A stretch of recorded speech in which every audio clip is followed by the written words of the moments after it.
sana please, tayo po tayo lahat. At tayo ay mananalangin. And then after that, ay tatawagin natin si Brother Dustin for our congregational singing. Let us pray.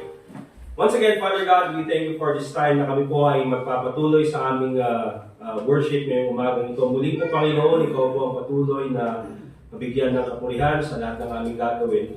We pray, Lord, that ikaw po sanang magturo sa amin through the Holy Spirit. At ganoon din po, ikaw ang mag-encourage about sa aming Panginoon. We also pray, dear God, na ikaw po ang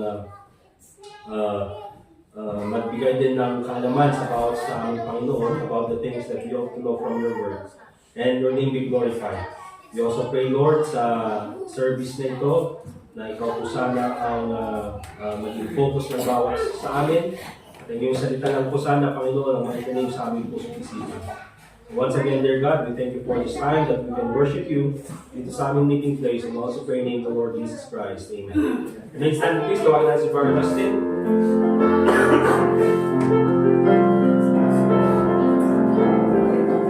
Let's hawak kayo sa songbooks po sa Psalm 2 and 5, 215. Psalm 2 and 5, 215. Let's sing it on the first. Oh, a wonderful, wonderful day, day I will never forget. After I wandered in darkness away, Jesus my Savior I met. Oh, what a tender, compassionate friend, He met the need of my heart. Shadows dispelling with joy and sending me made all the darkness depart. Heaven came down and glory filled my soul. When at the cross the Savior made me whole, my sins were washed away, and my night was turned to day. Heaven came down and glory filled my soul. Born of the Spirit with life from above, into God's family divine. Just like fully through Calvary's love, oh, what a standing is mine. And transaction so quickly was made, when as a Savior I came. To the offer of praise, in cover He saved me, oh, praise His name. Heaven came down and glory filled my soul. When at the cross the Savior made me whole, my sins were washed away, and my night was turned to day. Heaven came down and glory filled my soul. Now I have hope that will surely endure after the passing of time. I have a future in heaven for sure. There is no mansions of life, and it's because of that wonderful day when at the cross I believe. Riches eternal and blessings supernal from this precious hand I receive. Heaven came down and glory filled my soul. When at the cross the Savior made me whole, my sins were washed away, and my night was turned to day. Heaven came down and glory filled my soul. Let's sing that spot.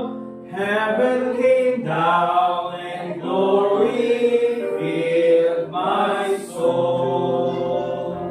Let's be seated po. It's turn to the the next page called Psalm 216, 216. 216.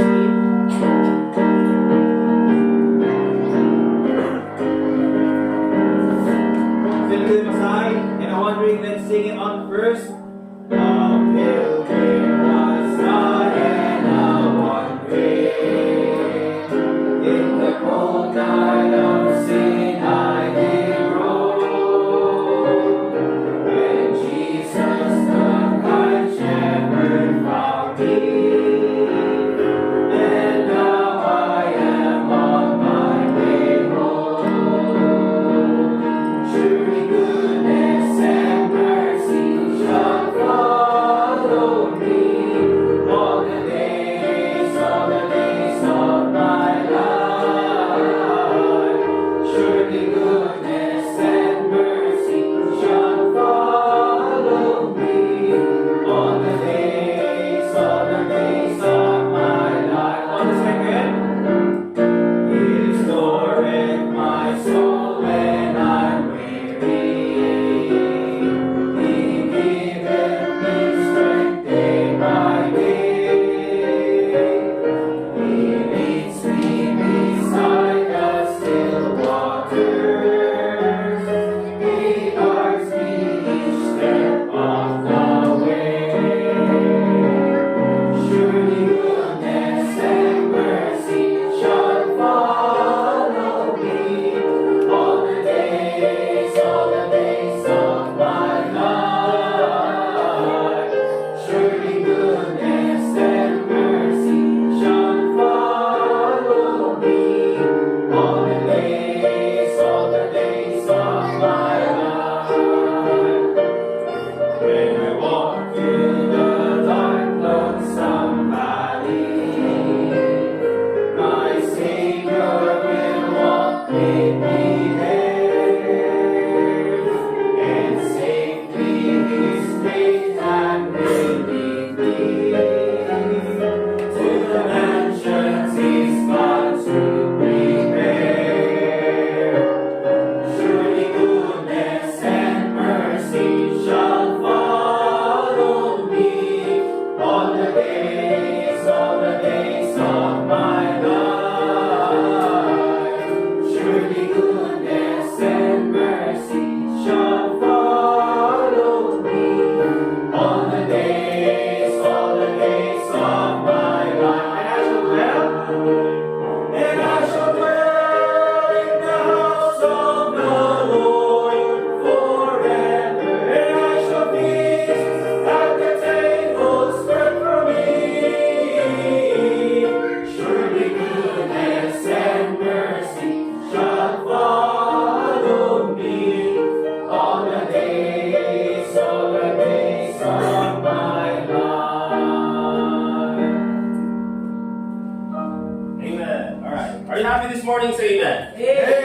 Okay, so muli po ako ay nagpapasalamat sa bawat sa inyong pagsuporta sa ating service last Sunday. At maganda po mga kapatid na kahit wala yung preacher or wala yung pastor ay nagpapatuloy pa rin yung church. Yun po ang maganda mga kapatid, hindi yung pag wala yung pastor, wala rin yung church. Hindi po kailangan magpatuloy ang church kahit na wala yung pastor. Amen? Kasi po yung church ay hindi po yan nakadepende sa pastor. Nakadepende po yan sa ating Panginoong Jesucristo. Amen? And so thank you po dun sa mga preachers natin last Sunday, si Brother Dustin, si Brother Edgar, and of course si Brother RJ, na na-stuck ngayon doon sa Manila. Alam niyo, binaha, diba? Binaha daw sa Manila. Yan. Gusto mo dyan? O, dyan ka. Okay. Mahirap ang buhay ko. But anyway, mga kapatid, mga announcements lang natin, is yung CR natin ang gagamitin muna doon sa labas. Okay? Dahil wala kang tubig dito. But anyway, may tubig naman doon. Kailangan lang mag-give dito sa may, dyan sa may gripo. Okay? Gandang kailangan doon. So yun lang naman. And of course, this coming September, yung last Sunday ng September, September 28, tulad ng sabi ko, ang speaker po natin is si Pastor John Pahigon. Missionary J. Tadjan, Mountain Province. Okay? So, invite natin siya dito para naman makasama natin siya at para naman may makita din natin or malaman din natin yung kung ano yung mission doon po sa Tajan Mountain Province. Okay? So yun po yung mga immediate na announcements lang natin ngayon. And also this time, meron din tayong visitor, nandiyan si Kel, nandiyan likod. Galing po siya ng originally Bontoc. Tapos nag-school siya sa Zambales, pero ngayon nandito muna sa Baguio. Kaya siguro, from the time nandito muna siya ay makakasama natin siya. So, thank you very much, Kel, at nakaumay ka dito. Also, ano pa yung announcements natin?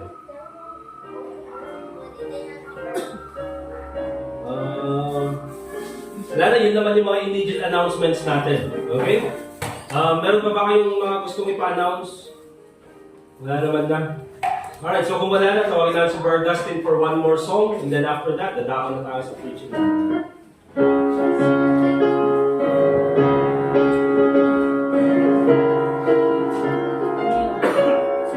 Let's open your songbooks to Psalm 210, 210.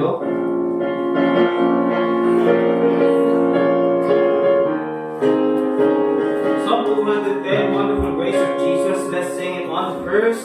Wonderful grace of Jesus, greater than all I see. How shall my tongue describe it? Where shall His grace begin? Taking away my burden, setting my spirit free. For the wonderful grace of Jesus reaches me. Wonderful the matchless grace of Jesus, deeper than the mighty rolling sea. All wonderful grace, awesome reaches for me. Rather than the scope of my transgressions, greater far than all my sin and shame. Oh, magnify the precious name of Jesus, praise His name. Wonderful grace of Jesus, reaching to all God lost. Mine I have been pardoned, saved to the uttermost. Chains have been torn asunder, giving me liberty. For the wonderful grace of Jesus reaches me. Wonderful the matchless grace of Jesus, deeper than the mighty rolling sea. Wonderful grace, all sufficient grace for even me. Rather than the scope of my transgressions, greater far than all my sin and shame. Oh, magnify the precious name of Jesus, praise His name. Wonderful grace of Jesus, reaching the most divine. By His transforming power, making in God's dear child, purchasing peace and heaven for all eternity. And the wonderful grace of Jesus reaches me. Wonderful and matchless grace of Jesus, deeper than the mighty rolling sea.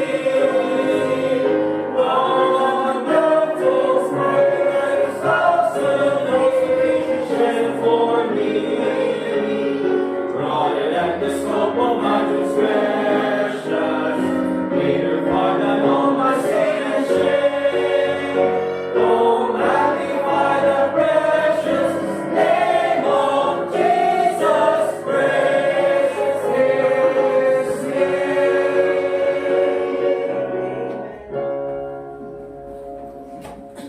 Alright, let's open our Bibles please sa Micah chapter 1. Micah chapter 1. Let's open in the book of Micah.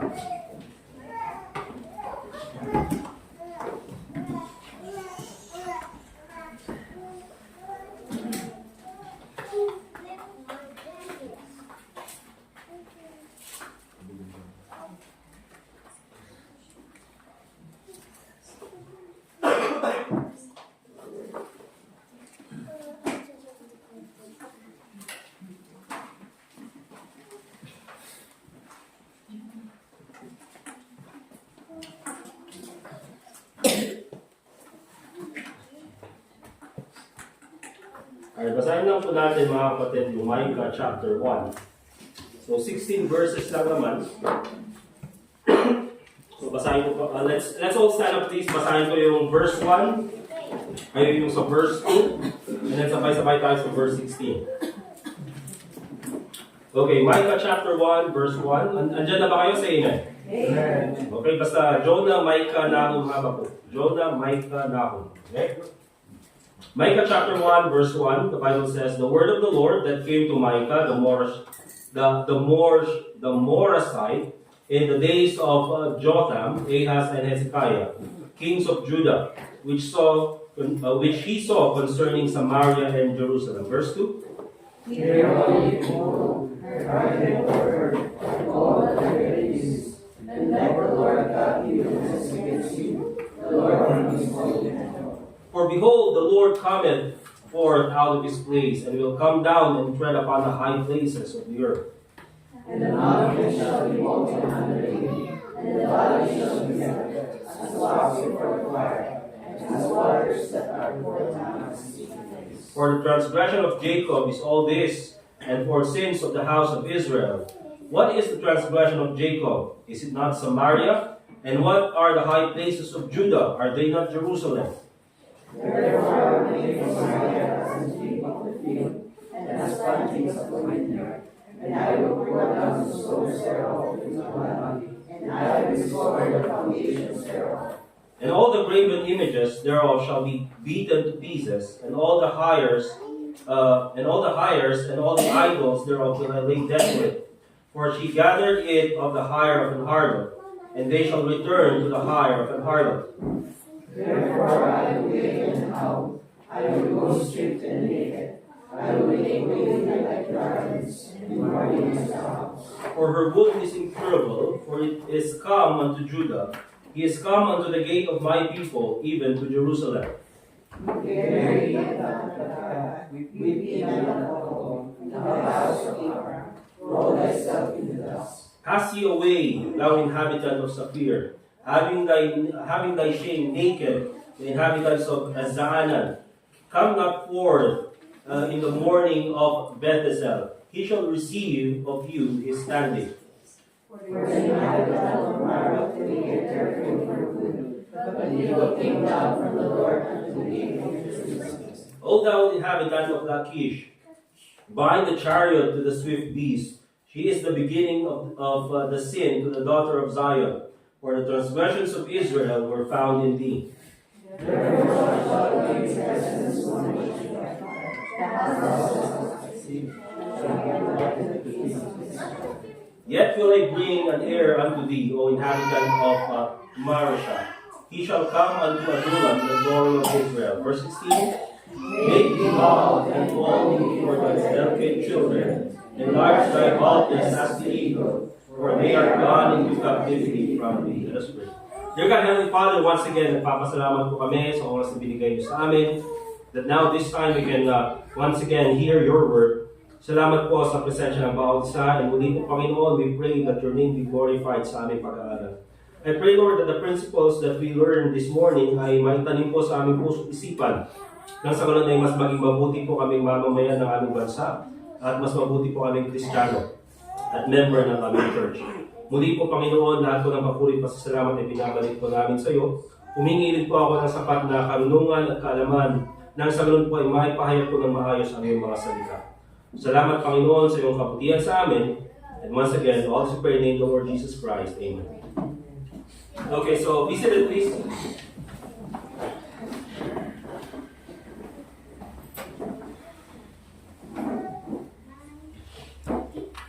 So, before mga kapatid, nag-preach ako about dun sa ating mga minor prophets, especially dito kay Micah. Napakandang book. Again, yung principle natin noon when we talk about the minor prophets is that there's nothing minor about the minor prophets. Amen? Ganda po yung kanilang mga mensahe. But this time, as we take a look at the book of Micah, there's something na makikita natin that is happening nowadays sa ating society, sa ating lugar, sa ating bansa. Okay? And so we see in verse 9, the Bible says, "For her wound is incurable, for it is come unto Judah, he is come unto the gate of my people, even to Jerusalem." And isa po yan sa mga salitang unang nakita ko na dito sa book of Micah, where the Bible says, yung sugat ng Jerusalem is incurable. Okay? And pag sinabi natin incurable, mga kapatid, hindi po natin ito, siguro sa panahon natin kasi hindi natin nakagrasp masyado yung salitang incurable. Dahil po sa panahon natin, marami na po tayong gamot na nagagamit sa mga sakit. Pero pag sinabi natin incurable, mga kapatid, this is a death sentence. Kasi pag sinabi natin incurable, it talks about a disease, it talks about a wound, na sa medical term, sa panahon natin, we call it terminal illness. Okay?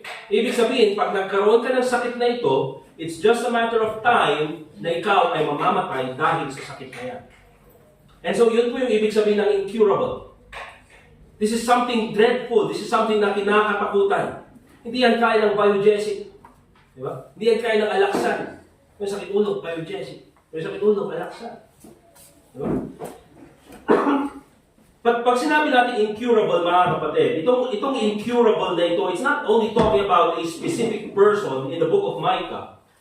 Itong incurable na ito, mga kapatid, it's talking about the society in the time of Micah.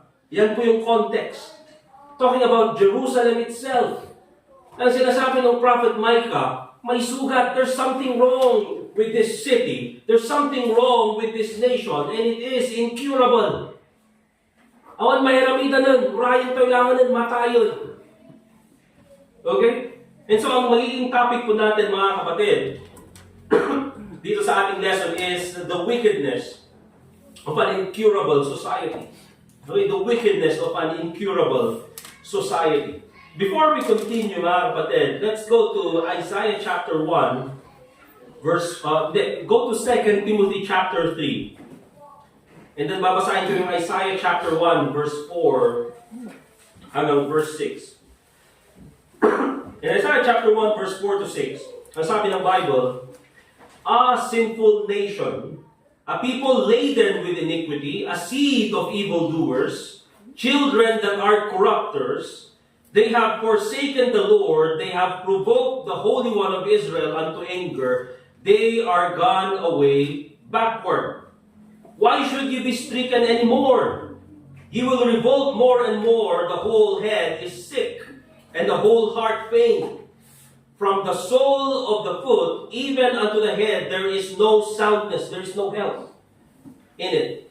But wounds and bruises and putrefying sores, they have not been closed, neither bound up, neither mollified with ointment." Itong Isaiah chapter 1 na nakita natin, also talks about the society sa panahon ni Isaiah. And so almost the same, mga kapatid, na sinabi niya ganyan, yung katawan, okay, or talking about the whole of Judah, it's filled with wounds, it's filled with bruises, and ito pa, putrefying sores. Okay, sugat na hindi naghihilom. At kahit anong gawin, kahit nalagyan ng ointment, hindi siya naghihilom. And why is it like that, mga kapatid? Anong klaseng sugat ito? And 2 Timothy chapter 3, we also see here, "This know also that in the last days perilous times shall come." Darating po, perilous times, dangerous times. Bakit? "For men shall be lovers of their own selves, boasters, proud, blasphemers, disobedient to parents, unthankful, unholy, without natural affection, truce breakers, false accusers, incontinent, fierce despisers of those that are good, traitors, heady, high-minded, lovers of pleasures more than lovers of God, having a form of godliness, but denying the power thereof." You see, mga kapatid, itong klaseng society na ito, this is the kind of society we live in nowadays. Okay? Na ang mga tao, mga kapatid, and when we talk about this incurable disease, It's not talking about a plague or pandemic na sinasabi natin na baka makahawa. Mga kapatid, this incurable disease, this incurable sickness na binabanggit dito in Micah chapter 1, also dito sa 2 Timothy chapter 3 is talking about morality. Na napakababa na ng morals ng mga tao, that what happened nowadays, mga kapatid, ay hindi mo na alam kung ano ang tama at mali. You see here in 2 Timothy chapter 3, bakit dangerous times? You see, mga kapatid, nasa panahon tayo na ang bansa natin, mga kapatid, ay pinagbabantaan ng China. Nagbabantaan ng China, mga kapatid. Di ba? Sige, kung ayaw nyo sumunod sa aming One China policy, hindi namin ipapadala lahat ng mga parcels nyo. Galing sa Shopee. Okay? Hindi yun, mga kapatid. Napakarami na ng threat sa Pilipinas. May giyera sa ibang bansa, at iba't ibang mga terrorist organization all over the world. Nandiyan yung giyera. But that's not the reason why yung panahon natin ay perilous. You see, our time is dangerous not because of terrorism, not because of war, but because of the lack of morality. At nakakatakot nga naman, mga kapatid, na mabuhay sa panahon na ang mga tao wala nang pagkilala sa Diyos. Tulad ng sabi ko dati, di ba, mga kapatid? First time na nakita ko yung Baguio City, ngayong taon na ito na nagkaroon ng Pride Parade sa Session Road. You know what that talks about? The lack of morality nowadays sa young people dito sa Baguio City. Yeah. Well, in fact, dati, mga kapatid, wala namang ganyan. Diba? Pag may mga nagpaparade noon ng mga member ng LGBT, lahat na ng letters, di ba? By the way, mga kapatid, yung LGBT na yan is a misnomer.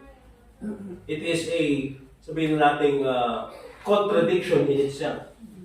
Bakit? Doon ba sa LGBT contradiction, ang sabi nila, there are unlimited members or unlimited genders. Pero ano yung letter B? Doon sa LGBT.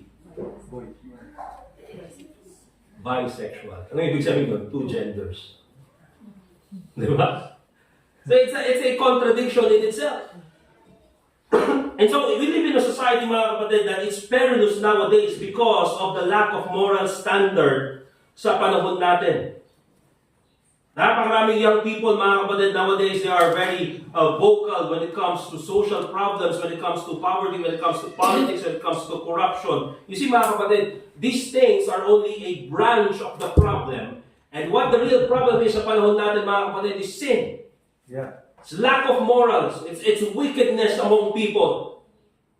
And you know what, mga kapatid? This is something that should be taught dito sa church. You know why? Because if there is a moral standard, it should be the members of the church. Right. Yeah.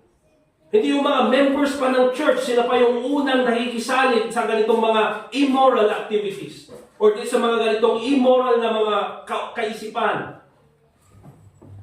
The sickness in our society. Let's take a look at, first of all, the sickness of an incurable society. Anong klaseng sakit ito? And we'll go dito sa the book of Micah. What kind of sickness this immoral living na makikita natin in the book of Micah, and then we compare it sa panahon natin. Look at Micah chapter 2.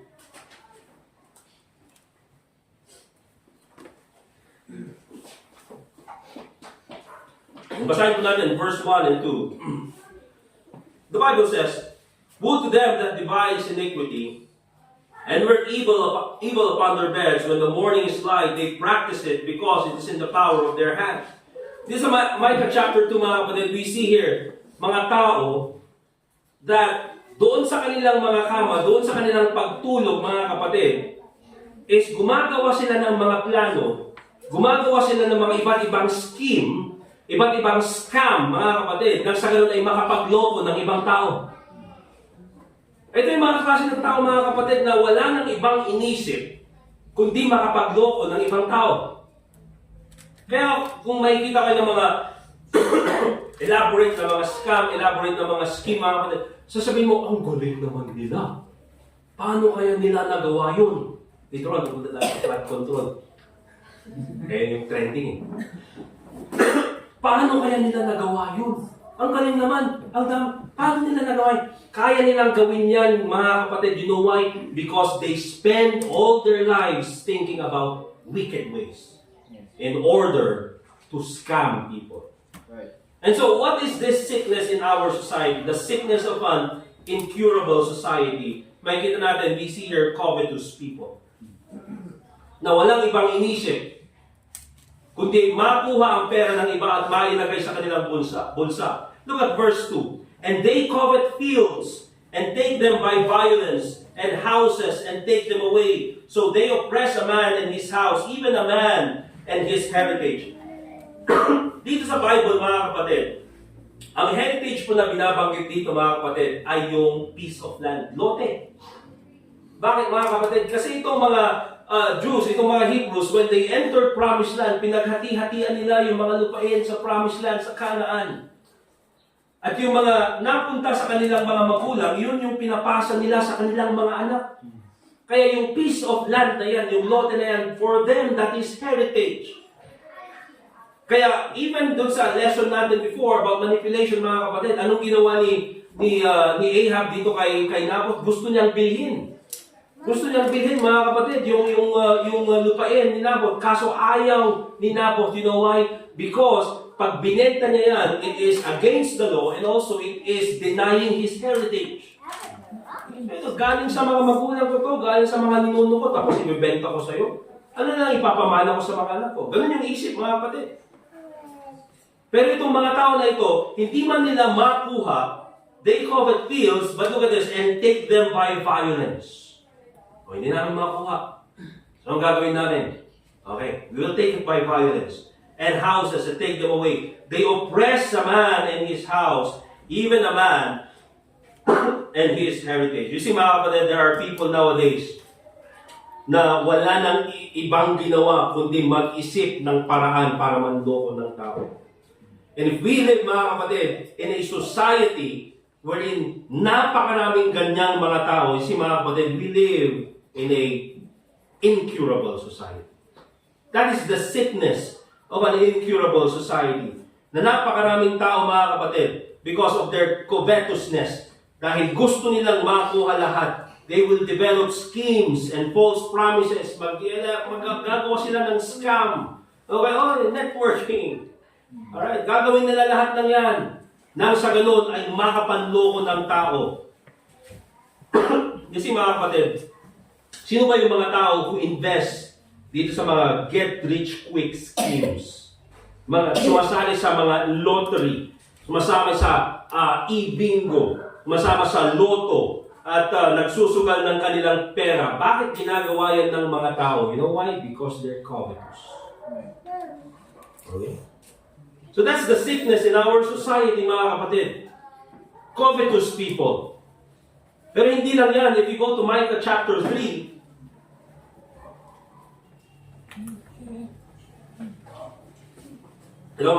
ito sa second subpoint, medyo mas exciting. In Micah chapter 3, verse 1, sabi ng Bible, and I said, Hear, I pray you, O heads of Jacob, and ye princes of the house of Israel. Pag sinabing heads of Jacob, kayong mga namumuno, princess of the house of Israel, kayong mga nandyan sa kongreso, kayong mga nandyan na mga politiko, is it not for you to know judgment? Hindi ba dapat alam nyo ang tama at mali? Who hate good and love the evil. Pero bakit instead na i-promote nyo yung tamang gawain, sabi ng Bible, you hate good and love the evil. Who pluck off their skin from off them and their flesh from off their bones. You see, mga kapatid, one of the sickness of a incurable society, and hindi ng covetous people, but we see here crooked politicians. Right. Crooked politicians. An incurable nation, mga kapatid, ay isang nation wherein yung mga leaders sa gobyerno ay hindi lang immoral, but they had become, actually mga kapatid, amoral. Pag sinabi natin immoral, mga kapatid, immoral, ito yung mga gumagawa ng masama. Pero pag sinabi natin amoral, I mean there's no morals. Absence of morals. Hindi mo na alam kung anong tama at mali. At least yung immoral, mga kapatid, they know na mali yung kanilang ginagawa. Pero pag sinabi natin amoral, whether gumawa sila ng mali para sa kanila is tama lang yan. Di ba? Ako na lang mangungurakot kasi kukurakutin ng iba. Kaysa naman kurakutin ng iba, ako na lang mangurakot. Yan po ang tawag ng Bible, mga kapatid. They no longer know which is good and which is evil. Kung ano yung tinawag na Panginoon na kasalanan, tinawag nilang good. Kung ano yung tinawag ng Panginoon na good, tinawag nilang kasalanan. Alright? Instead of applying the law of God, anong ginawa nila, mga kapatid? Gumawa sila ng mga batas which is against the Word of God. Kasi mga kapatid, just going back doon sa... And I know, mga kapatid, diba? Sinasabi siguro na, yung ano na yan, yung flood control na yan, yung mga issue. Noon pa naman yan. Di ba? Noon pa naman talaga yan. Ang dami ng corruption na nangyayari sa Pilipinas. Pero ngayon, nagiging sensationalized lang dahil sa media, dahil sa social media, dahil ang daming, yan yung ginagawang topic ng gobyerno. But here's the thing, mga kapatid, you cannot deny. Diba? Habang nakikita mo yung mga taong naghihirapan, okay? Binabaha, hindi makapagnegosyo ng maayos, yung nagbebenta ng taho, di ba, halos malunod. Yung taho, mga kapatid, galing sa baha.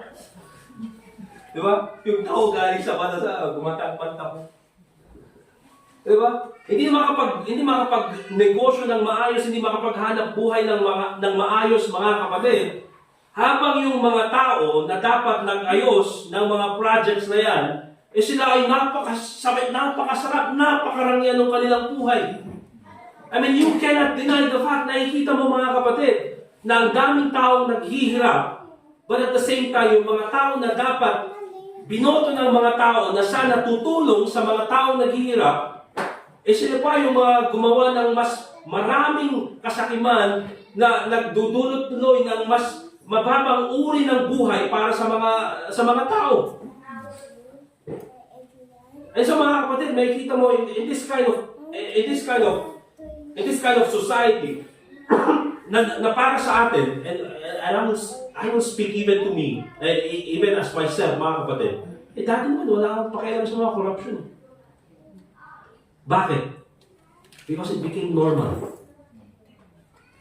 Naging normal sa atin.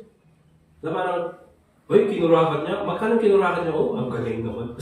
Na-impress pa tayo, mga kapatid. Galing na. Nakurakot na yun. Wow! Na-impress pa tayo, mga kapatid. Di ba? Hindi ko sinasabi ito para tayo maging aktivista. Hindi po yan yung point dito. But I'm talking about our society. Na kung saan we elect leaders na sana tutulong sa atin, pero sila na mismo yung mga nagpapahirap sa mga tao. So what kind of society is that? Hindi naman tayo nagpo-promote ng mga politiko, but kung titignan mo yung mga project na nagawa, ano sasabihin nila? Yung dito lang sa isang project dito sa Benguet, sabi daw nila, yung isang project dito sa Benguet, halos 29 billion yung nakuha ng isang politiko. And of course, yung kanyang mga kasama niya, of course, hindi lang naman isang taong kukuha niya. That's a big system, mga kapatid. Yung politiko, bibigyan yung engineer, bibigyan yung contractor, bibigyan yung lahat. Di ba? Huwag sana kung bigyan din yung mga nag-labor doon. Pero wala, mga kapatid, 29 billion, and then iisipin mo, wow, 29 billion. But then if you think of it in a deeper sense, mga kapatid, paano kaya nila magagawa na mangurakot ng 29 billion? Magkaroon ng napakasarap na buhay, bumili ng napakaraming sasakyan, habang yung mga tao naghihirap. How can they do that? How can they do that, mga kapatid? Paano nila kayang gawin yun? And I think the only kind of person who can do such a thing is a person without a conscience. Amen. A person without morals. Bakit? Ako nang kumurakot kaysa naman kurakutin ng iba. What a wonderful justification, mga kapatid. Ang kanilang ginawa. Di ba? Isang project pa lang yan. And mga kapatid, here's the thing. Yung pinag-usapan sa gobyerno, even sa media nowadays, flood control. O, hindi pa dyan kasali yung sa mga eskwelahan. Hindi pa dyan kasali yung mga waiting shed na mula noon hanggang ngayon. Ay, nakatenga pa rin. Di ba? Hindi pa rin kasali mga kapatid yung mga sa public transportation. Hindi pa rin kasali mga kapatid, napakaraming project sa gobyerno. Pero how can they do such a thing? Na makakayanan nila mga kapatid na magkaroon ng ganong klaseng pera na nakalaan naman sa mga project ng gobyerno, pero makikita nila yung mga tao naghihirap habang sila nagpapakasarap, habang sila nagpapakasaya. How can they do that? The only kind of person who can do that is a person without a conscience. Kasi kung ikaw nasa tamang isip ka, di ba? Kung tapos yung ibang tao naghihirap. Ako, tapos sa isip ng buhay, tapos yung mga tao naghihirap. How can you do such a thing? But that's how it is, mga kapatid. That's one of the sickness of an incurable society. Pero hindi lang yan, mga kapatid. You know what? In Micah chapter 3, verse 11.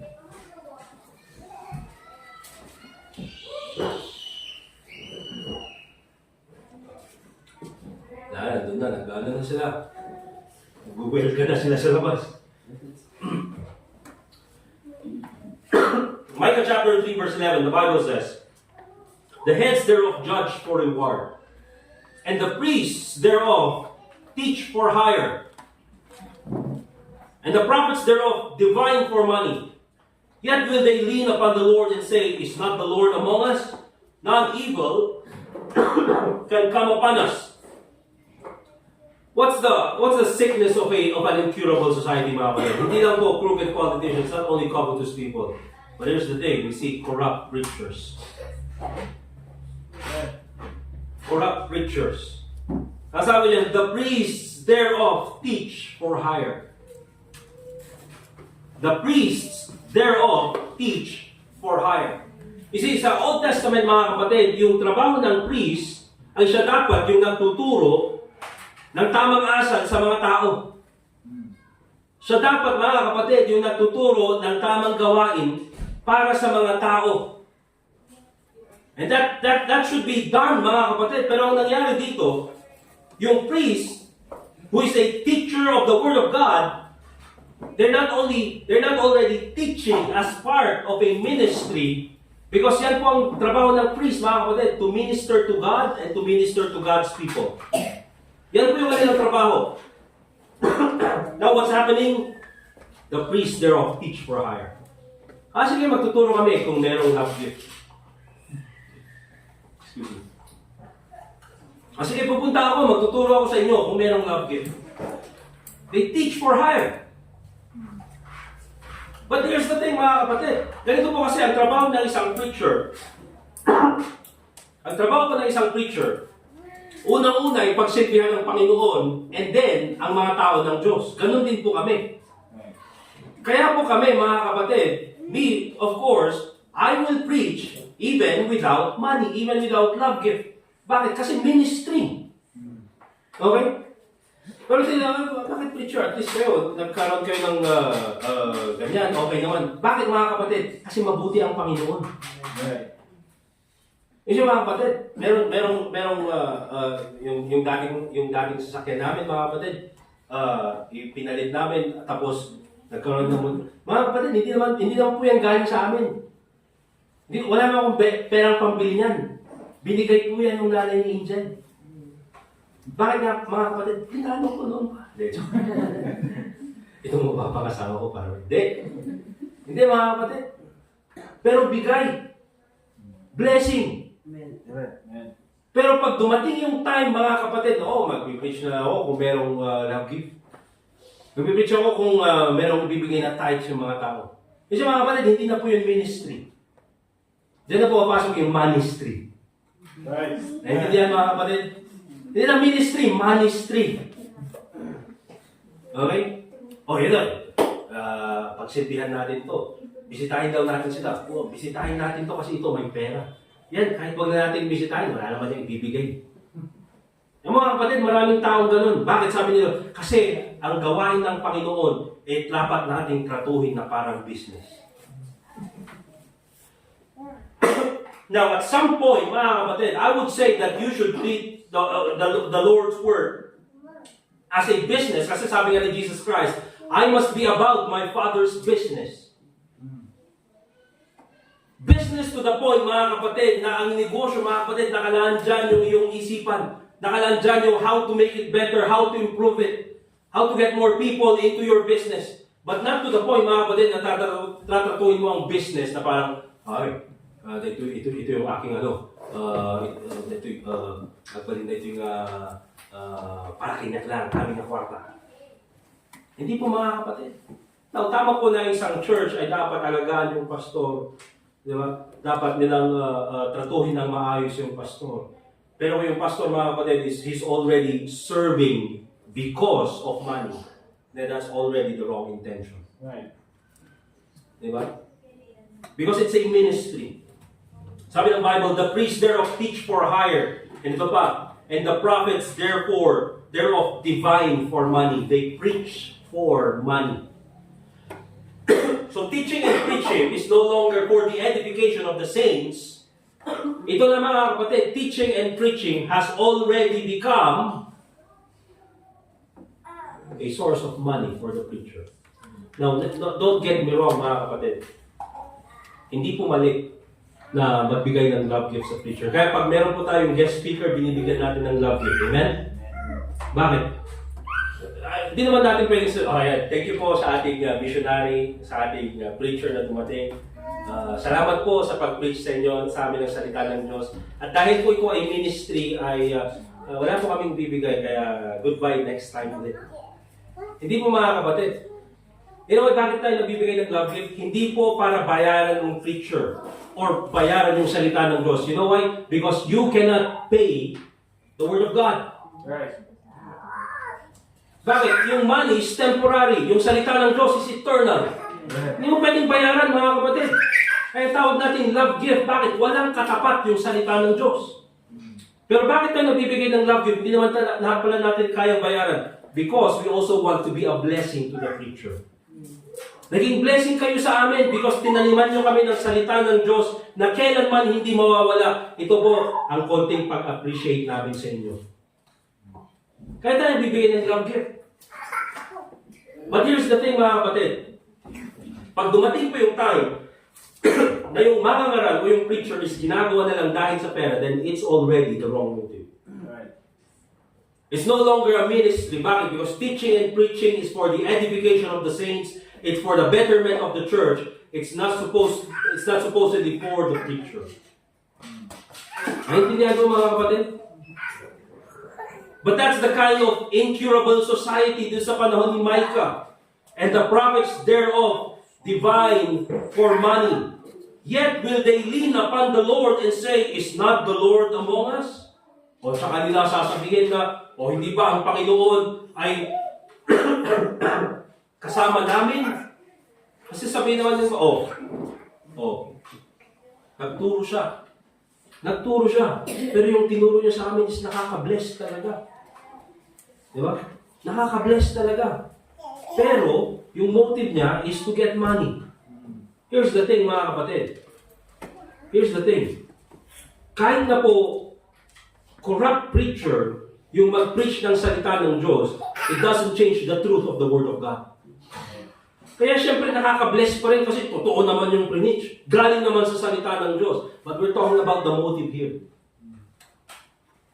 Kasi dumating yung point, mga kapatid, dito sa panahon natin, and even me, when I was in Bible college, alam niyo sabi ng isang teacher ko, kung gusto mo talaga ng pera, pumasok ka sa ministry.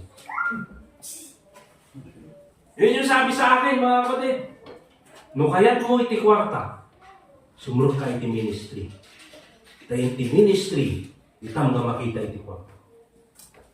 Nung sinabi sa akin yun, sabi ng ibang sa pastor, talaga, pastor? Then nung sinabi sa amin yun, yung isang kasama, nagtinginan kami kasi, parang kakaiba yun ah. Diba? Kasi parang ministry, nandyan ang pera. Ministry nga eh. Anyway, mga kapatid, that's the kind of sickness that an incurable society has. And so you know why, mga kapatid? Anong nangyari? Dumating yung panahon, even sa panahon natin, mga kapatid, let's talk about outside the church, okay? And so dumating yung time, mga kapatid, that in our age, in our society, dyan po dumami yung mga false preachers. Okay? Diyan po dumami yung mga false preachers. And you know why? Itong mga tao na ito, if you go to ay, nandun pala yun sa judgment. Okay, we'll move to the second point. Okay? So what's the judgment later on? Titignan natin ito. So, what's the sickness of an incurable society? A covetous people, crooked politicians, corrupt preachers. And then, the sentence for an incurable society. Anong magiging kalalabasan ng isang incurable society? Concerning the people, Micah chapter 2 verse 6. Ano yung sentensya for a society? That there are so many covetous people, crooked politicians, and corrupt preachers. In Micah chapter 2 verse 6, sabi ng Bible, prophesy ye not, say they to them that prophesy. They shall not prophesy to them that they shall not take shame. So, itong mga tao, mga kapatid, when they hear the preaching of God's Word, anong sinasabi nila? Huwag ka nang mag-preach. Don't prophesy. Diba? Pag nakapakinig sila ng totoong preacher, ayaw namin yung mensahe na yan. We don't want that message. Puro na lang, corrupt politicians, covetous people, puro na lang kasamaan, puro na lang wickedness, yung pinapangaral, nakakasakit sa damdamin namin. Ay, huwag ka na mag-preach. And so what's the judgment for this kind of people? In verse 11, if a man walking in the spirit and falsehood do lie, saying, I will prophesy unto thee of wine and of strong drink. He shall even be the prophet of these people. Kasi, ayaw namin makinig about righteousness. I don't want to hear about right doctrine. Boring. Okay? Boring. Nakakasawa. Ayaw na namin makinig sa mga bagay na yan. So anong ginawa nila? Sa anong judgment ng Panginoon? If a man walking in the spirit and falsehood do lie. Merong pupunta sa kanila. A man that preaches in the spirit of falsehood.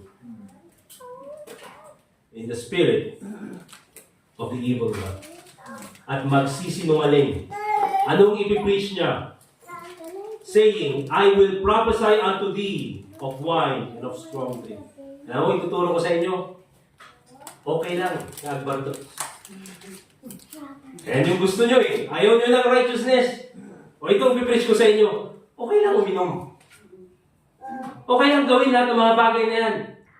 Oh. Welcome dito yung mga kurakot na politician, basta mag-tithes kayo. Diba? Okay lang. Kung yan yung gusto yung klase ng pamumuhay, that's fine, that's okay with me. You can do it. Ano sabi niya? He shall even be the prophet of these people. Kaya yung preacher nila, yun. Or kaya yung false preacher, yun yung magiging preacher nila. You know what, mga kapatid? That's a judgment. Right. Dahil ayaw nilang makinig sa katotohanan from the preachers of the truth of the Word of God, God will send unto them false preachers so that they will continue in their destructive sin. Ayaw nilang magbago eh. So yan yung ipapadala ng Panginoon. Kaya kung titignan natin, mga kapatid, bakit sa panahon natin, even though nandun na sa kulungan si Kibuloy, ang dami pa rin sumusunod sa kanya.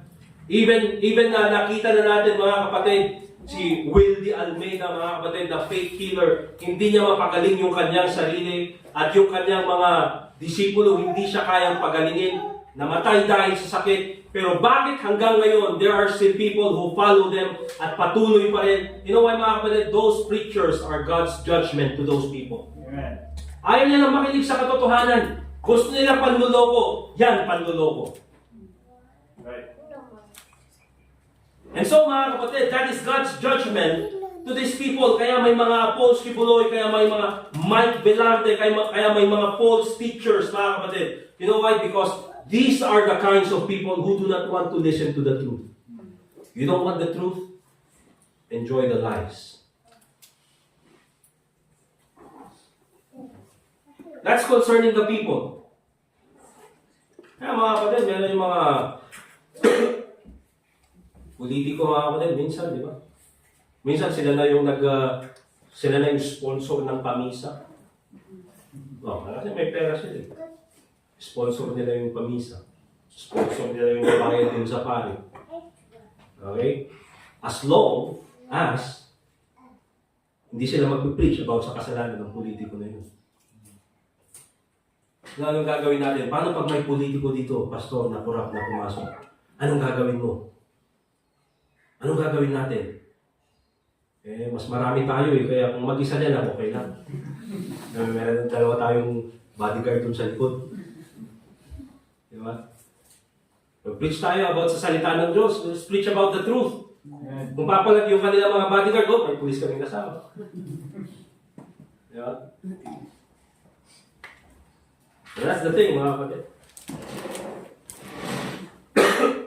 But how about concerning the prophets? What is God's judgment concerning the prophets? Because nakita natin, there are corrupt preachers. Let's go to Micah chapter 3, verse 5 to 7. Ito na. Thus saith the Lord.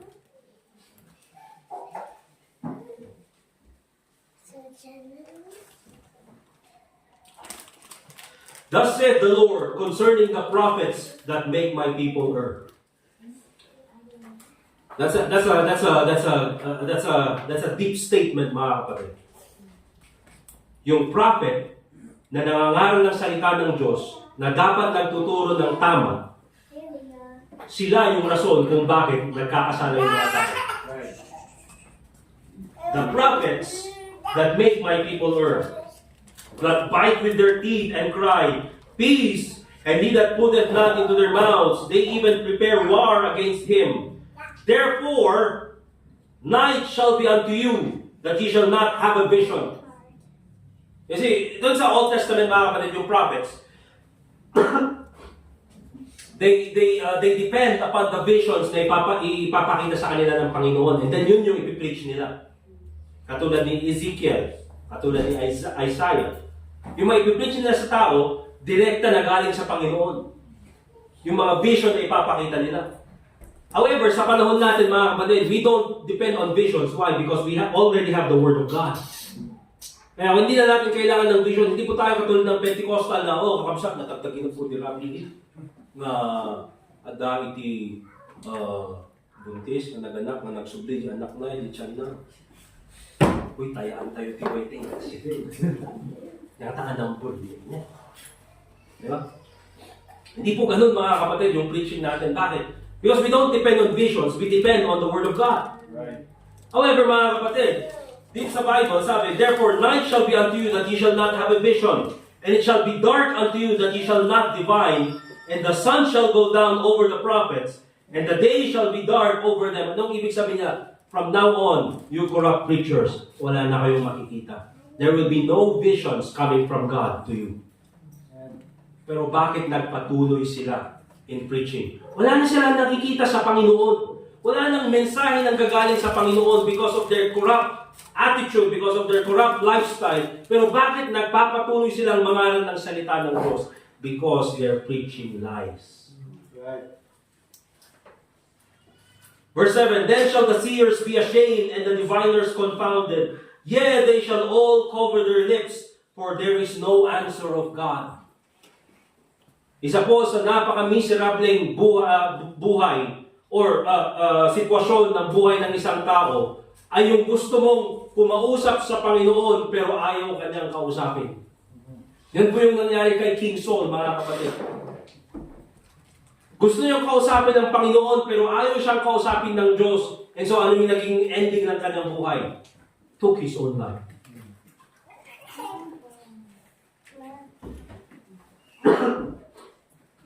because of their wickedness, mga kapatid, God will no longer speak to them. Kaya, ito mga preachers ng mga kulto, Jehovah's Witness, okay? Preachers sa Islam, preachers sa Kibuloy na, mga kulto na yan, mga kapatid. Bakit nagpapatuloy sila? Because they're preaching lies. Hindi makakausapin niya ng Panginoon. Why would God talk to them? They're false preachers. And of course, mga kapatid, if there's a sentence to an incurable society, here's the thing. There's still a salvation for an incurable society. Paano nagkaroon ng salvation? Akala ko ba incurable? Akala ko parang terminal illness. Wala nang awan agasnan. Awan tirimidyonan. How can there be salvation to this kind of society? Later on, we will give the answer. But what's the salvation? Ano ba yung pwedeng ibigay na paraan ng Panginoon para magkaroon na isalba pa ang ganitong incurable society? You know, mga kapatid, even in our society where we live in, mga kapatid, and I would say, mga kapatid, it's still at some point, I still appreciate living here in Baguio City. You know why, mga kapatid? Because I would still say, mga kapatid, that dito sa Baguio City, I still think that the morality of the people here in Baguio City, I would say, hindi naman sa gusto ipagmayabang, pero I would say mas okay pa rin kaysa sa mga tao sa ibang lugar. Diba? At least dito sa... Ayaw ko lang, mga kapatid, minsan yung mga ginagawa ng mga taga-Baguio. Na kapag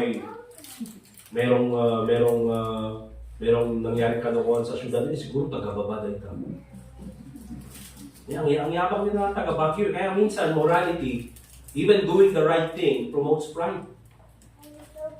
Porque taga-Baguio, hindi nagagawa ng kalokohan. Hindi nakakainis lang minsan. Siguro taga-babaday ka. Yeah. But still, mga kapatid, I would say that dito sa syudad natin, I would still say, mga kapatid, na at least mas maayos pa rin yung kaisipan ng mga tao dito sa lugar natin. When it comes to morality.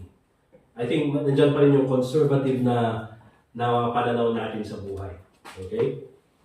Nandiyan pa rin yung mga nagpepelet ka ng mga LGBT. Noon lang yun, panahon nila Brother Edgar. Okay? So, what's the, ano yung pwedeng paraan nang sa ganun ay masalba pa rin this incurable society? Kasi mga kapatid, we need people who proclaim the truth. Hindi lang preachers. We need people who proclaim the truth. That includes you. Amen? In Micah chapter 1, verse 8 and 9, sabi ng Bible, "Therefore, I will wail and howl. I will go stripped and naked. I will make a wailing like the dragons and mourning as the owls." Anong sabi niya dito, mga kapatid? Totally incurable kasi sa verse 9, then sinabi niya her wound is incurable. For her wound is incurable. And so, sabi dito ni Micah, because our society, because my city ng Jerusalem is in the verge of collapse because of the lack of morality, at malapit ng masira, anong gagawin ko? I will not go silent. Habang meron pang panahon, I will go stripped naked. I will wail and howl. I will make a wailing like the dragons. I will continue to preach the word of God. And so sa panahon natin, mga kapatid, in a time where there's so many covetous people, corrupt preachers, and crooked politicians, we need God's people to proclaim the truth. Amen? He didn't stay in one place, mga kapatid, mourning for his country. Nagpatuloy siya. He went ahead and preached the word of God in different cities. Okay? Nagpatuloy po dyan si Micah. And so, can one man make a difference? Can the preaching of one man make a difference? Pwede ba na yung parangalan ng isang tao, pwede niyang baguhin yung pamumuhay ng isang syudad, even more the whole country. Can that happen? The answer is yes.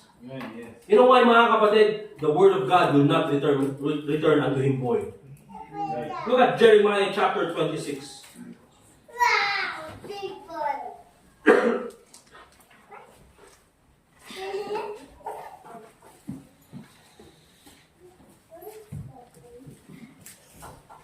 Jeremiah chapter 26, verse 18 and 19. The Bible says, ito, si Jeremiah, mga kapatid, this is hundreds of years after si Amos. Probably 100, maybe 200. Nakalimutan ko yung distance nila, yung timeline nila. But itong si Jeremiah, decades after si Amos.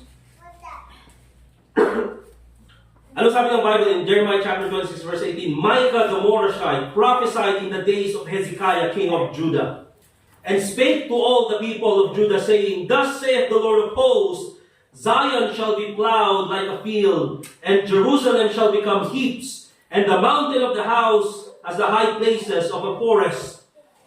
So itong si Micah the Morashite, sabi ni Jeremiah, in the days of Hezekiah, he kept on preaching the word of God, even though the society was incurable. Anong sabi sa verse 19? Did Hezekiah, king of Judah, and all of Judah put him at all to death? Did he not fear the Lord and besought the Lord, and the Lord repented him of the evil which he had pronounced against them? Thus might we procure great evil against our souls. You see, mga kapatid, nung itong si Micah the Morashite continued to preach the word of God in an incurable, sick society, still the people heard and they changed their ways. And the Bible says, God repented of the evil na gagawin niya sana sa lugar na yun. And so, doon sa panahon ni Jeremiah, they were still alive. You know why? Because there was someone who preached the word of God decades before them. We need people, mga kapatid, to preach the word of God.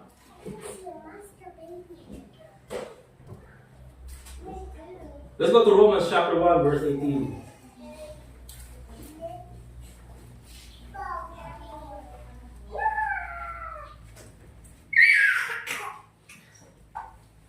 Romans chapter 1, verse 18.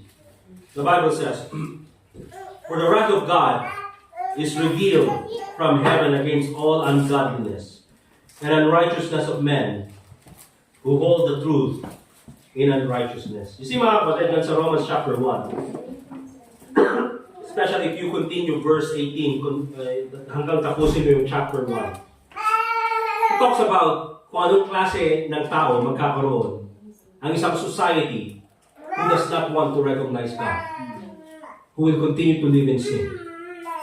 Okay? Diyan papasok, mga kapatid, the homosexuality. Diyan pupasok, mga kapatid, yung rebellion ng mga tao. Diyan papasok, mga kapatid, yung mga klase ng tao who have no fear of God. And if they have no fear of God, they will have no fear of law. And if they have no fear of law, mga kapatid, that results in a society that is incurable. Ano sabi ng Bible? The wrath of God is revealed from heaven against all ungodliness. You have an ungodly society, the wrath of God is upon that ungodly society. Clear, mga kapatid? And so we need people who will preach the truth of the Word of God. Kaya po, what is the solution for this? What is the solution for this? Bago po binanggit, the wrath of God is revealed from heaven against all ungodliness. It's also mentioned in verse 16 of the same chapter. I am not ashamed of the gospel of Christ, for it is the power of God unto salvation, to everyone that believeth, to the Jew first, and also to the Greek. Kasi mga kapatid, nang sa ganun ay mawala yung wrath of God sa isang society that is ungodly, we need the preaching of the gospel. We need the spread of the gospel, mga kapatid. Bakit? Because pag napunta yung gospel sa isang tao, dyan po nagsisimula yung pagbabago ng kanyang buhay. Dahil kapag yung salita ng Diyos, yung gospel, ay naipangaral sa tao, at yung salita ng Diyos ay naitanim sa kanyang buhay, siya ay nanampalataya sa Panginoon, at least, mga kapatid, mas malaki na yung chance na pwede mo siyang madala sa church. mas malaki na yung chance na pwede mong ituro sa kanya yung salita ng Diyos. Mas malaki yung chance, mga kapatid, na siya na ay pwedeng baguhin ng Panginoon. Bakit? It all starts with the gospel. Kasi anong kailangan natin gawin if we want to change an incurable society? There must be the preaching of the Word of God. We need people, mga kapatid, not just the pastor, not just the preacher. We need people who preach, who proclaim the truth. Amen? Yan po yung isa sa mga kaligtasan ng isang society. But also, not only people who proclaim the truth, we also need a people who practice the truth. Let's go to 2 Chronicles chapter 7, verse 14.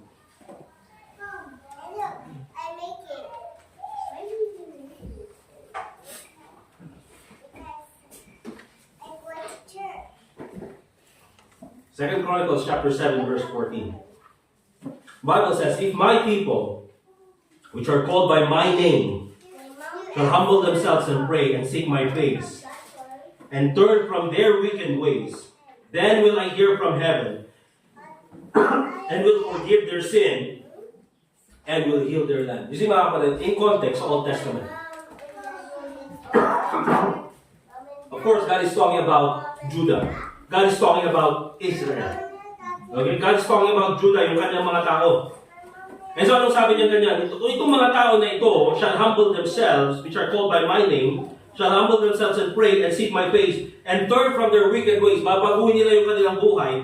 Then will I hear from heaven and will forgive their sin and will heal their land. You see, we need people who practice the truth.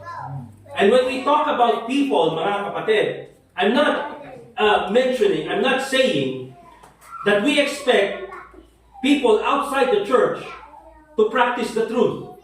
You know why? Because they don't have the truth. Sabi ng Bible, I am the way, the truth, and the life. No man cometh unto the Father but by me. Sino ang katotohanan? The Lord Jesus Christ. Now, who are the people who have the truth of the Lord Jesus Christ? The saved. Tayo, mga kapatid, yung mga ligtas, yung mga na kay Kristo. Ano ibig kong sabihin, mga kapatid? When we say people who practice the truth of the Word of God, we do not expect yung mga tao na nasa labas to practice the truth of the Word of God. You know why? They are uninitiated. Hindi nila alam yung salita ng Diyos. But sino yung nakakalam ng salita ng Diyos? Yung mga members ng church, yung mga ligtas. So, if we want, mga kapatid, ng pagbabago sa gobyerno, hindi natin kailangang makibaka. Hindi na yan? Hindi natin kailangang makibaka. Hindi kailangan yung mga preacher ay tumakbo sa kongreso. Amen. Mga kapatid, andyan na yung napakaraming temptation. You see, mga kapatid, we need people who are called by the name of the Lord Jesus Christ, Christians. Ano sabi ng Bible? Shall humble themselves and pray and seek my face and turn from their wicked ways. Then will I hear from heaven and will forgive their sin and will heal their land. Anong ibig sabihin niyan, mga kapatid? Tayo mismo na mga ligtas, it should start from us. Amen. We cannot expect people outside the church na baguhin yung kanilang buhay, wala sa kanila yung katotohanan. But here's the thing, mga kapatid, kaya ang sabi ng Bible, judgment must begin at the house of God. How can you expect a society na baguhin yung kanilang pamamaraan ng pamumuhay kung yung mga tao sa loob ng mga churches, baliktad ang pamumuhay? Naintindihan, mga kapatid? So if we are going to want to have salvation for an incurable society, not only do we need people who proclaim the truth, we also need a people who practice the truth.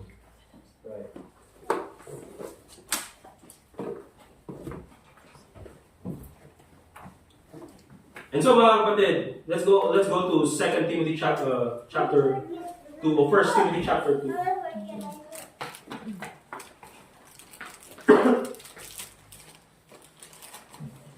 Isa sa mga simulan natin gawin. You see? 1 Timothy chapter 2. Isa sa mga unang simulan natin gawin, mga kapatid, is this. Verse 1, I exhort therefore, that first of all, supplications, prayers, intercessions, and giving of thanks be made for all men. Amen? For kings, and for all that are in authority, that we may lead a quiet and peaceful life in all godliness and honesty.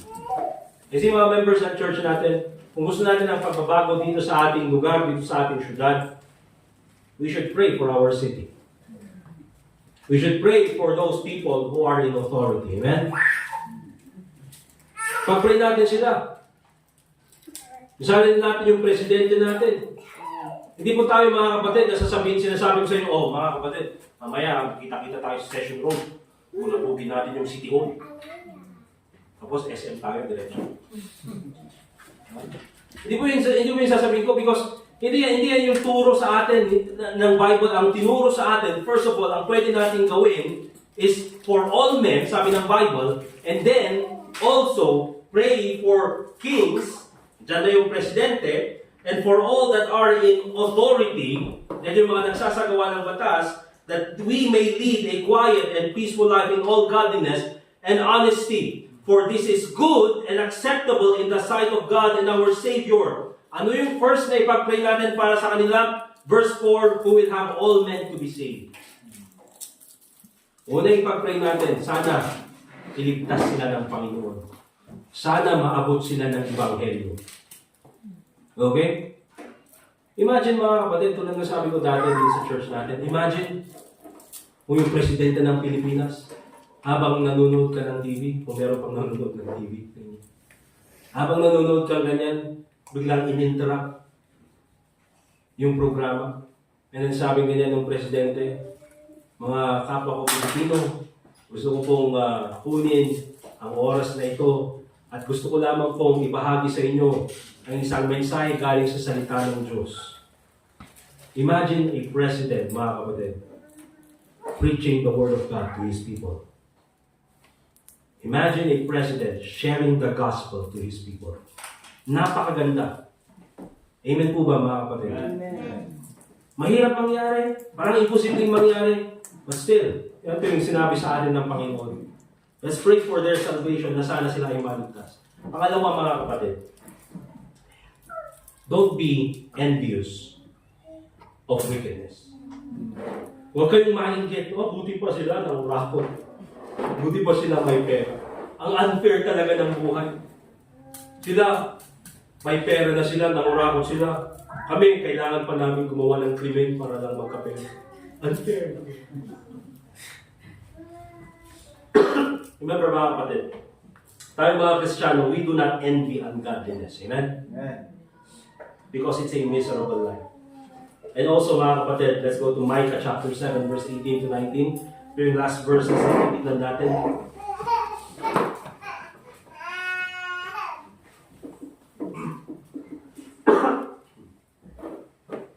Tayo bilang mga mananampalataya, we should continue to depend on the mercy of God.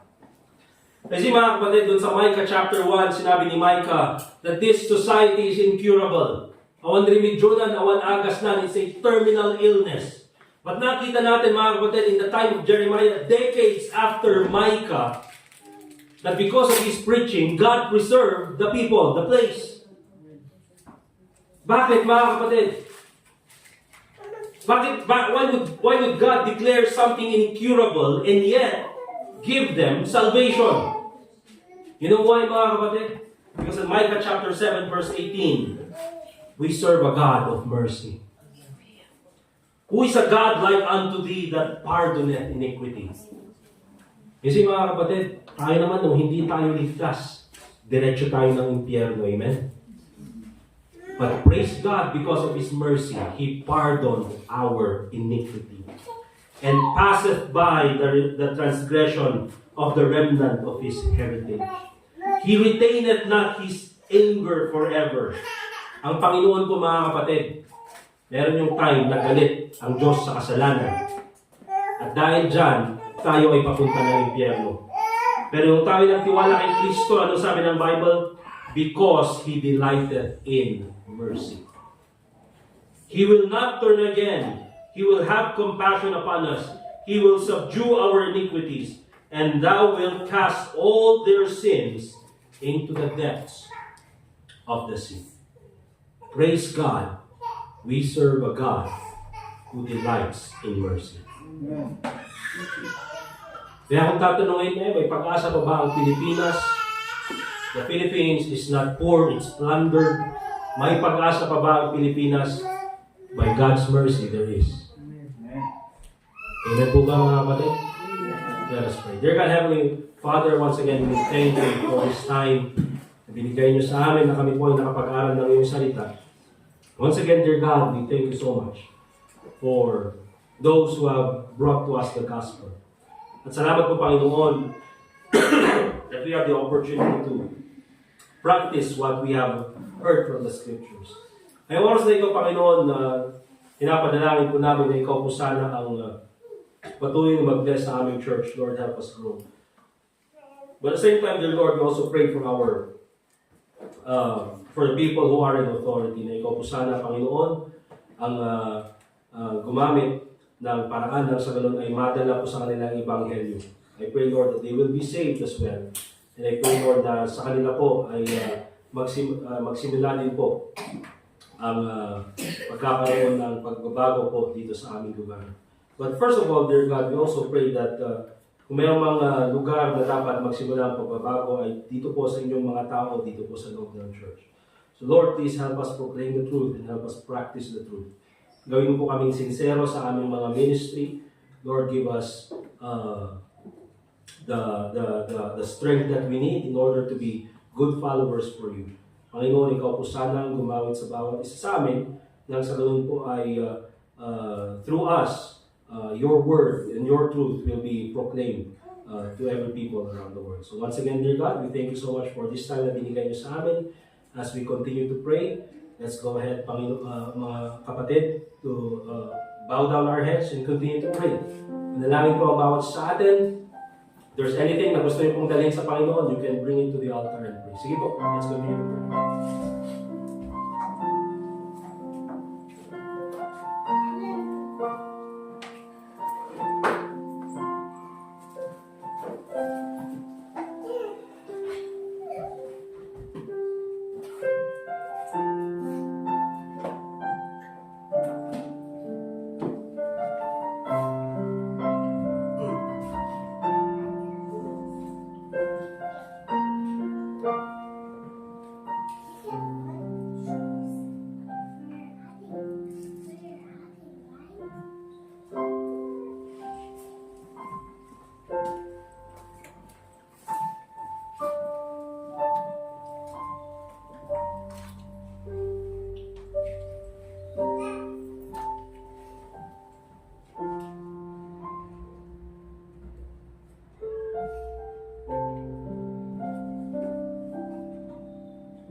Dear God, Heavenly Father, once again, we thank you for this time.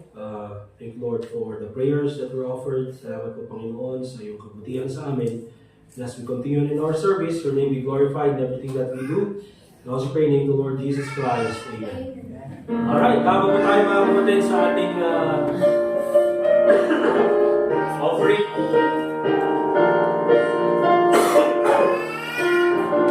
Prepare po natin yung ating mga tithes, offerings. May envelopes po tayo doon sa table. Kung wala na po, let's go ahead and call si Brother Hector for our offertory prayer. Let's all stand up, please. And tawagin natin si Brother Dustin and Brother Edgar para sa offering natin.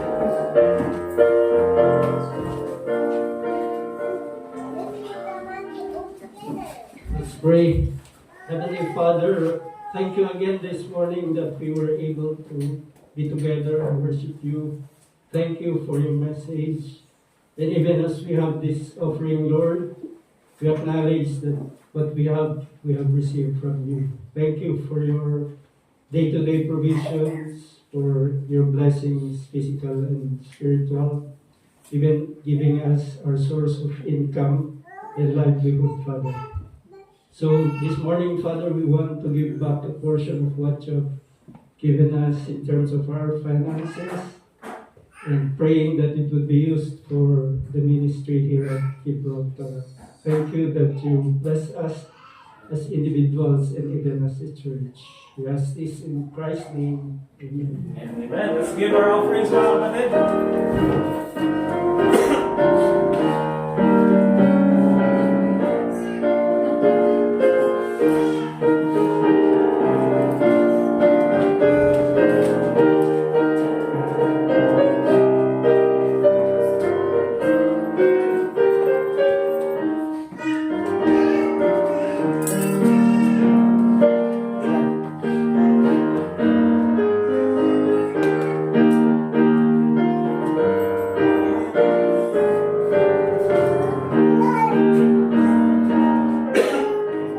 Alright, so tapos na yung ating service. Are you blessed this morning? Say amen. Alright, so gagawin natin, we'll have our lunch later on. Again, okay lang. Hindi na kami nakapagdala ng lunch. Kaya bibili ako ng maraming century tuna. Diba? Ako ba pwede, ano yung gusto rin namin yung Spanish sardines? Walang problema. Kung gusto yung Spanish sardines, sige. Ano ba? Para ano? Kasi magdidilata tayo ngayon, mga kapatid. Kasi sa September 28, samgyup na naman tayo, di ba? Kaya, amen? Amen. Samgyup tayo. At this time, we're going to no 28 na samgyup po. At this time, mga kapatid, yan, bibili tayo ng food. And pagsaluhan natin, we'll have our afternoon service. And then, tsaka po tayo umuwi. Okay? Let's all stand up, please. We'll have our closing song. Let's open song number 220.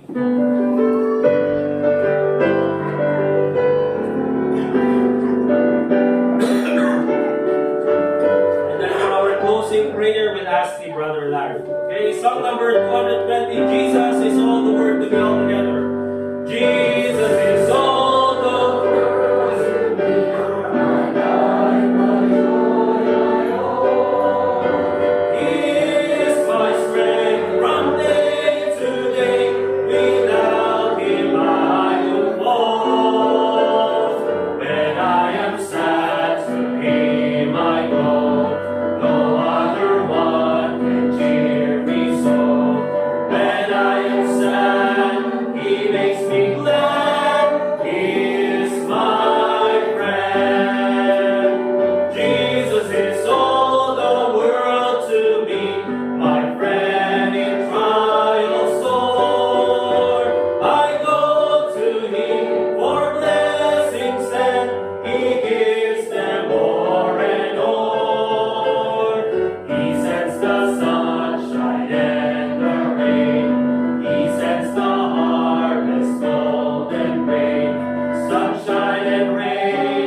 Kabalin, thank you manan ti ayat mo kinaimbag mo kada kami, thank you lagi ti sawom ang kami nangikan, thank you ta daka nga ama niya daka Diyos ni nga naayat nanangaasi kada kami. Hindi siya naman dati nga panagsinasinami katada ka di nga isubli manan na kami iti sumaruno pa man nga panagserbi mi kung kada iti kami Dawat kang ka, tinarantak mo ni Isos. Amen. Amen. We're dismissed mga kapatid. Let's shake hands. It's fellowship.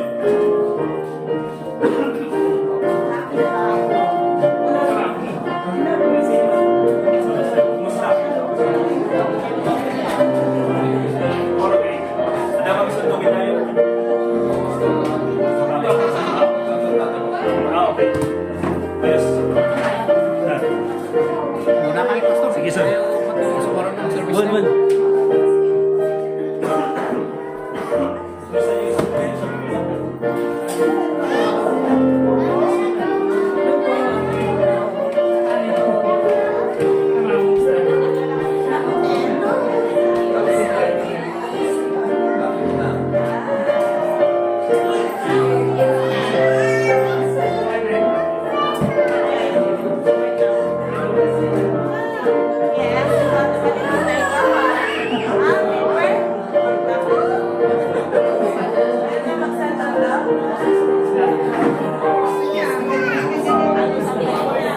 Yeah.